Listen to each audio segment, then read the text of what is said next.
आप सभी का हार्दिक अभिनंदन है। आज हम जानेंगे रिपोर्टाज के बारे में और ये रिपोर्टाज है रांगे राघव जी का, जिसका शीर्षक है अदम्य जीवन। तो पहले तो जानते हैं कि रिपोर्टाज क्या है, किसे कहते हैं।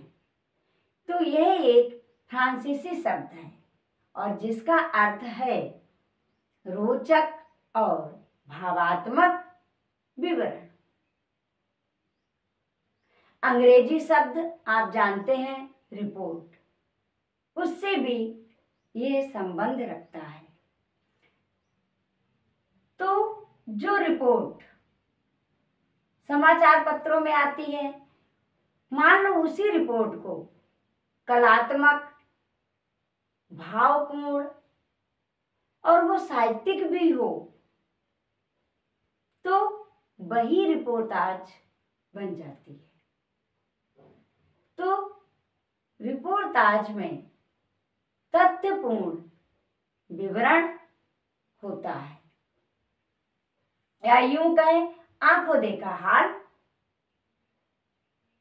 प्रस्तुत किया जाता है। तो रांगे राघव के अदम्य जीवन इस शीर्षक से जो ये रिपोर्टाज है, इसमें रांगे राघव जी ने बंगाल में सन 1942 में जो अकाल पड़ा, तो वहां के अकाल के बाद उन्होंने दौरा किया, यानी वो वहां गए और वहां जो उन्होंने देखा उसको इस शीर्षक के अंतर्गत प्रस्तुत किया है। रांगे राघव जी कहते हैं कि अकाल पड़ चुका था और उस अकाल से बहुत से लोगों की जानें चली गई। बंगाल में ऐसी स्थिति थी, बड़ी त्रासदी वहां के लोग झेल रहे थे। मैं वहां के स्थानीय परिचित भट्टाचार्य जी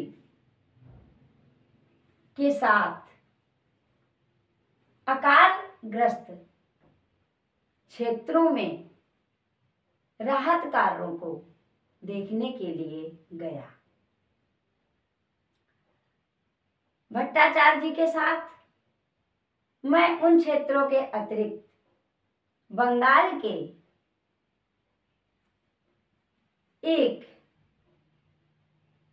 सिद्धिरगंज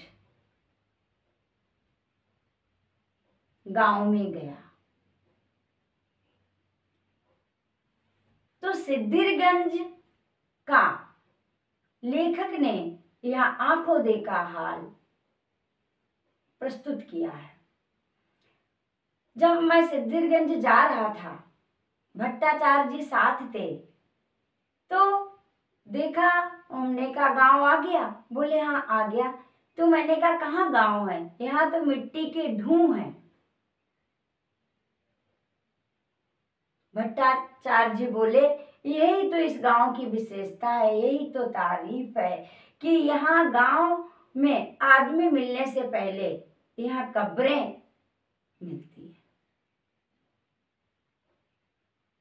कहने का तात्पर्य है उस अकाल में सिद्धिरगंज गांव में इतने लोग मरे कि वहां का वातावरण इस समय असहनीय था। मुस्लिम लोग जो उस अकाल से मर गए उनको दफनाया गया और जो हिंदू लोग मरे उनको वहां की नदी बह रही थी उसमें बहा दिया गया। तो इतने लोगों की जानें गईं। तो जब अकाल पड़ा उस भुखमरी के कारण वहां अनेकों बीमारियां फैल गईं, जैसे मलेरिया, चेचक, चर्म रोग, एक तो भूख की मार झेलते हुए बीमारियों की भी लोग झेल रहे थे वहां पर। यानी बीमारियां भी परेशान कर रखा था लोगों को, और वहां चिकित्सा की व्यवस्था जैसी थी वैसी थी, राहत कार्य चल रहा था। लेखक कहता है कि मैं वाकई में उस मिट्टी के ढूंढ नहीं थे, वो कब्रें थी। ना कोई पेड़ था ना कुछ, ऐसी मिट्टी के ढेर से दिखाई दे रहे थे। जिधर देखो उधर ही कब्रें दिखाई दे रही थी। वहां कई मकान तितिर बितिर दिखाई दे रहे थे। कई मकानों में टीनें नहीं थी, कई मकान टीनें उखड़ी पड़ी थी। बड़ी स्थिति करुण थी। हम गए तो एक बुजुर्ग बैठे हुए थे, जिधर देख रहे थे कब्रें ही कब्रें थी। और एक कुछ कब्रों के बीच के पास बैठा एक लड़का आम की गुठली चबा रहा था। यानी गुठली चबाने का जो लेखक ने लिखा है उससे स्पष्ट होता है कि गुठली में कुछ नहीं था, आम की गुठली में कुछ नहीं था, फिर भी वो उसे चबाया जा रहा था, क्योंकि ये भूख थी। बुजुर्ग से भट्टाचार्य जी ने कहा, दादा ये आगरा से आए हुए हैं। आगरा से? आगरा कहाँ है? हिंदुस्तान में। अच्छा, हिंदुस्तान से आए हो, आओ बैठो। बुजुर्ग ने देखा, चटाई पर हम लोग बैठ गए। बुजुर्ग करघा चला रहे थे, और तो उन्होंने कहा ये यहाँ के हाल चाल देखने आए हैं। तो बुजुर्ग बोले, अब देखने को क्या है, आए हो तो देख लो, जो है वो देख लो, आगे क्या जाने होगा, आगे जाने क्या होगा। और भी लोग आ गए बुजुर्ग के पास, पूछा कि यहाँ कैसी स्थिति रही, क्या है। तो वो कहने लगे, देखो सारा गांव कब्रिस्तान बन गया है।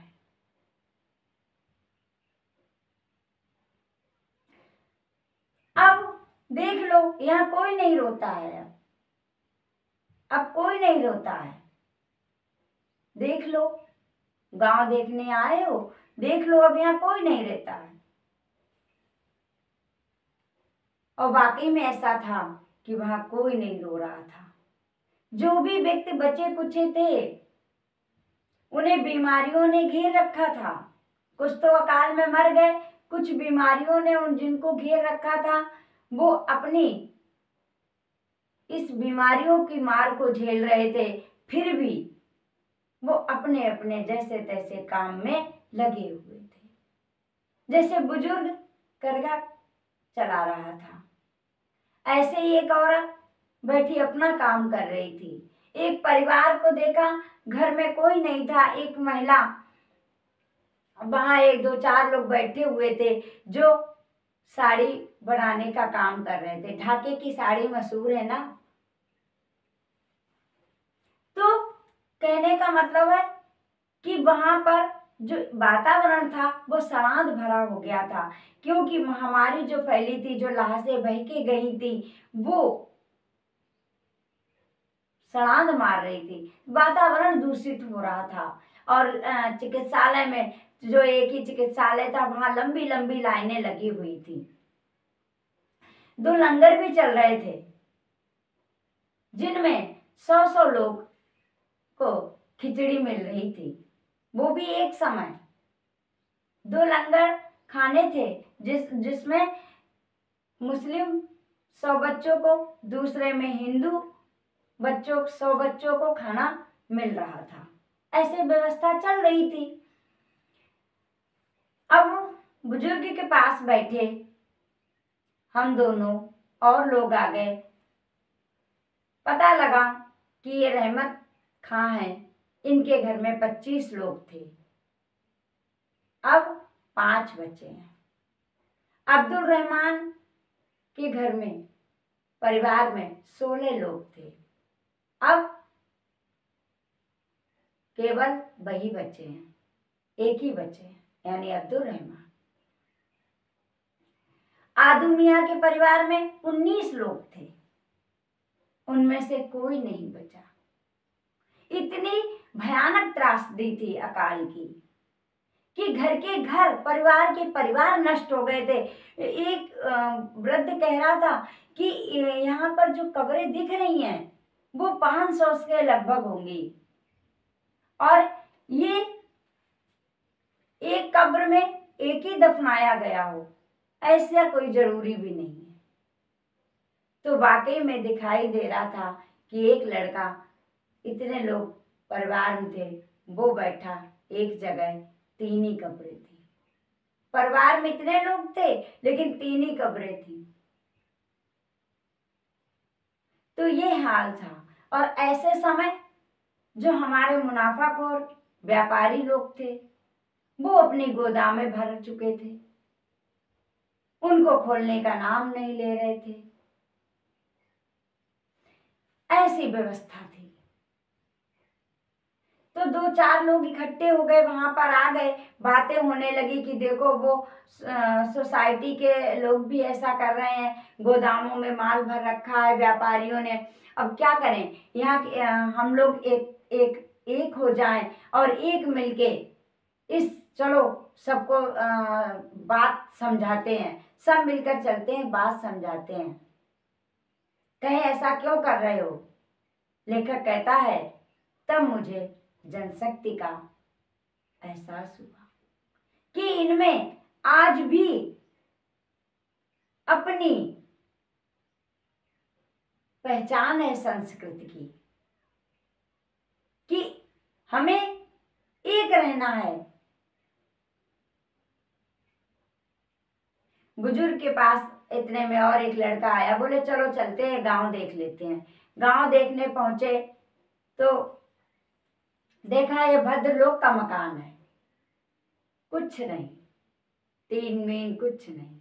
लोगों ने टीन बेची, अपने मकानों की छतों की टीन बेच दी, लेकिन कुछ अधूरी टीनें पड़ी थी। ऐसा लग रहा था कि उनमें टीन बेचने की जगह तक टीन ले जाने की हिम्मत ही नहीं थी। भूख से इतने कमजोर हो चुके थे, व्याकुल हो चुके थे, ऐसी स्थिति थी। वृद्ध ने लेखक को यह भी बताया कि यहाँ ये कहो कि मुसलमान ही मरे हैं, ऐसा नहीं है। जाओ शीतलखा की धारा से पूछो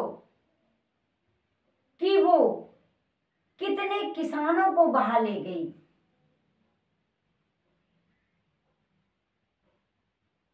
ऐसी वहां की असहनीय स्थिति थी। एक महिला, कोई नहीं था परिवार में, विधवा बैठी थी।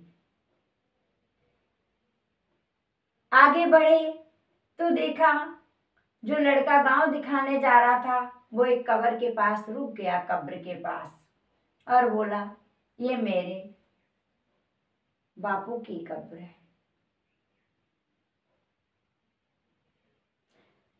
और लोगों ने कहा अरे तुम तो इधर उधर कब्रों पे पैर रख के चल रहे हो। कब्र पे पैर रखकर नहीं चलते हैं, ये सही है। तो लड़के ने उत्तर दिया कि यहाँ पैर रखने को जगह ही नहीं है, तो इन कब्रों पर पैर रखकर ना चलूं तो कहाँ चलूं। इससे स्पष्ट हो गया कि गांव में जितने लोग थे वो लगभग समाप्त हो चुके थे, और जो बचे कुचे थे वो जीवन जीने का प्रयास कर रहे थे, अपने अपने प्रयासों में लगे हुए थे। एक माँ रो रही थी, बिलख रही थी, उसके 6 बच्चे थे, उसके 6 बच्चे मर गए थे, 2 बचे थे, आखिर वो माँ थी। उसने मुझे देखा, खड़ी देखती रही, मैं चला तो मानो उसकी आंखें नम थी और वहां वो आशीर्वाद दे रही हो।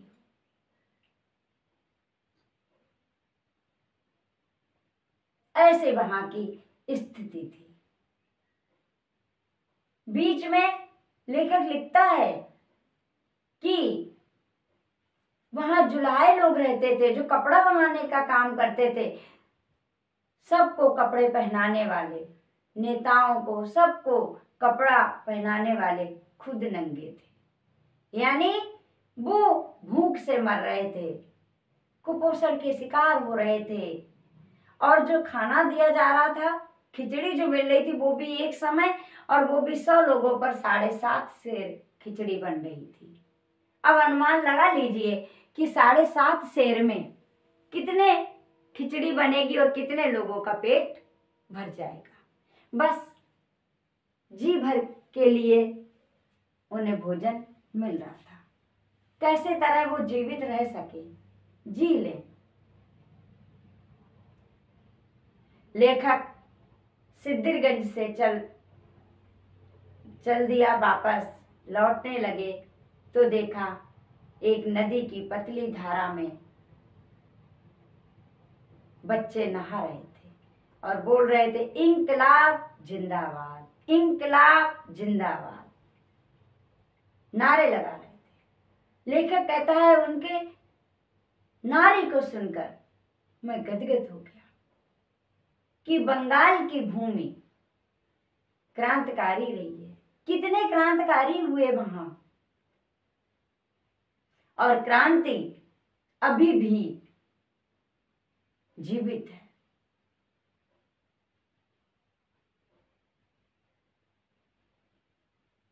और इससे पहले भी वहां के लोगों को अंग्रेजों ने आक्रमण किया था। वहां के लोग इससे भी पहले अंग्रेजों के शोषण के शिकार हुए थे। आक्रमण किया था अंग्रेजों ने उन पर, वो उनका शोषण कर रहे थे और शिकार हुए थे। ऐसी कठिन परिस्थितियों में भी वो अपनी संस्कृति को नहीं भूल गए थे। भूखे रहने के पर भी उन्होंने समझौता नहीं किया, वो अपने आप में अडिग रहे, क्योंकि वो मानवता के पक्षपाती थे, भारतीय संस्कृति के वो वीर थे। वहां की भयावह स्थिति को देखकर अंदर तक लेखक आहत हुआ, दुखी हुआ।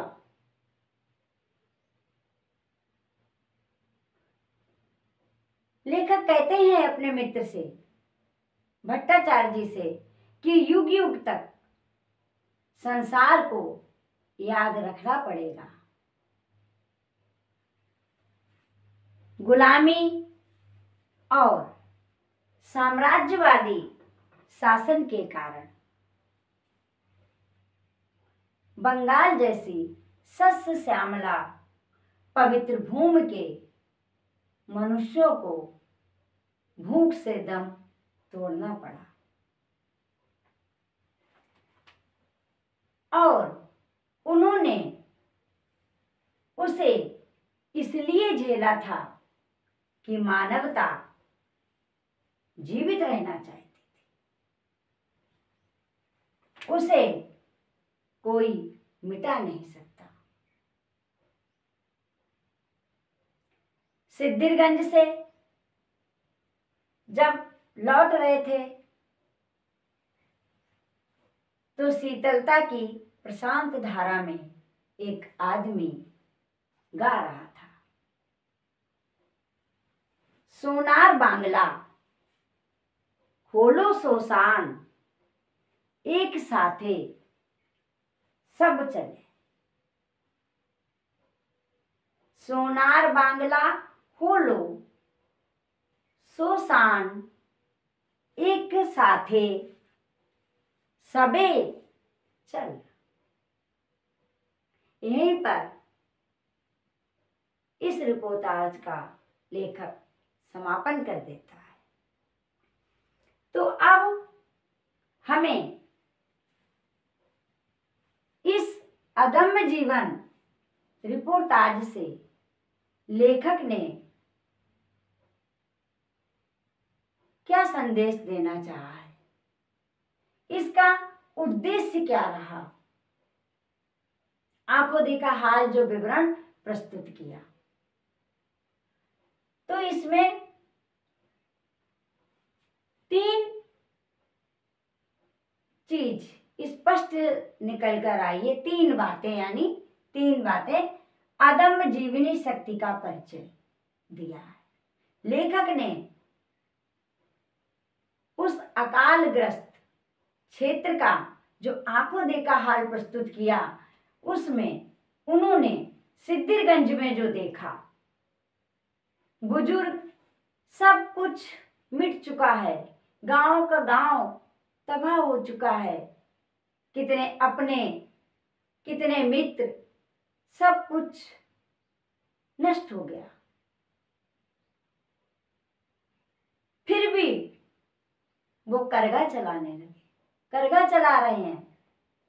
एक घर में कुछ ही घर बचे हैं, एक घर में साड़ियां तैयार हो रही हैं, 3-4 ही लोग बचे हैं जो साड़ी तैयार कर रहे हैं। वो लड़का जो लेखक और वहां के परिचित भट्टाचार्य जी को गांव के हाल दिखाने जाता है, वो कब्रों के पास निकलता है, देखता है, रुक जाता है, ये मेरे बापू की कब्र है।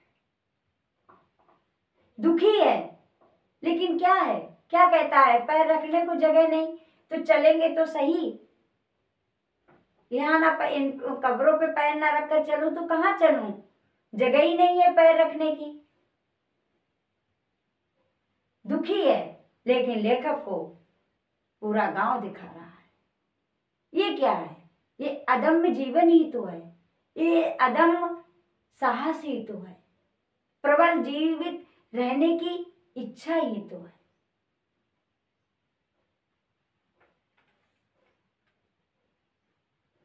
तो ये क्या है, ये हमें इस रिपोर्टाज से मिला।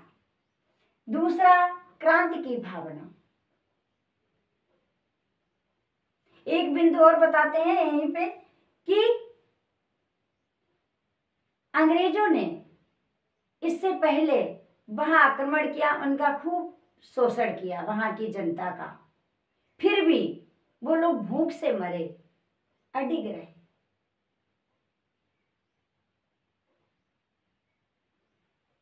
अब आता है क्रांति की भावना। सब कुछ हो गया, सब कुछ नष्ट हो गया, फिर भी लोगों में जीवनी शक्ति है। जब आपस में इकट्ठे हुए तो क्या कहते हैं, चलो एक साथ हो जाओ, सब चलते हैं, देखते हैं कैसे मुनाफाखोरी होगी, निकलवाते हैं गोदामों से। ये क्या है, ये सजगता है, जागरूकता है, क्रांति की भावना है। वो नहाते हुए बच्चे इंकलाब जिंदाबाद, इंकलाब जिंदाबाद का जो नारा दे रहे हैं, इससे लेखक क्या कहता है कि मुझे अनुभव हुआ, अंदर से एक गुदगुदी भी हुई, गदगद हुआ मन कि क्रांति अभी भी जीवित है, क्रांति की भावना इनमें अभी भी है। भूख से मर रहे हैं, लेकिन क्रांति की भावना अभी भी है। ये क्रांतिवीर हैं, ये शस्य श्यामला बंगाल की पवित्र भूमि क्रांतिवीर है। भारतीय संस्कृति का महत्व, ये बिंदु निकल कर आया कि अंग्रेजों ने परेशान किया, शोषण किया, लेकिन वो डिगे नहीं, अडिग रहे। वो भारतीय संस्कृति के प्रबल पोषक रहे। उन्हें अपनी सोनार बांग्ला पर अभिमान था। लेखक कहता है कि उन्हें अपनी सोनार बांग्ला पर अभिमान था। वे मानवता के पक्षपाती थे। तो ये 3 बिंदु